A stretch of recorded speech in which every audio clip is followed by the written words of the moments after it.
Hello' everyone, welcome back to my YouTube channel. আজি যিহেতু জন্মাষ্টমী সোমবাৰ, সহদেউতা বাৰ্থডেও ফুৰি গ'ল আজি দিনটোতে। সেইকাৰণে আমি ধুনীয়াকৈ এগছি চাকি জ্বলাম বুলি মইনাপী নামঘৰলৈ গ'লোঁ। ধুনীয়াকৈ তেওঁ পাপাই শৰাই ভাগ আগবঢ়াম বুলি ভাবিছিলে, সেইকাৰণে শৰাই ভাগ আগবঢ়াবলৈ আমি ধুনীয়াকৈ গ'লোঁ ঘৰৰ মানুহকেইটা।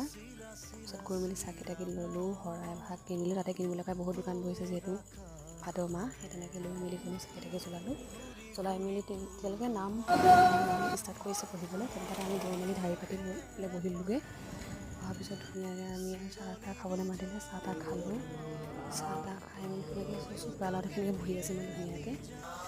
সেৱা সৎকাৰ কৰি আৰু ঘৰলৈ বুলি আমি পাত চাত লৈ মেলি প্ৰসাদ বিতৰণ কৰিলোঁ। তাৰপিছত পাত চাত লৈ মেলি আৰু ধুনীয়াকৈ আমি ঘৰমুৱা হ'লোঁ। এয়াই আছিলে আজি মিনি ব্লগটো। ভাল পালে লাইক শ্বেয়াৰ ছাবস্ক্ৰাইব কৰি দিব। বাই গাইজ।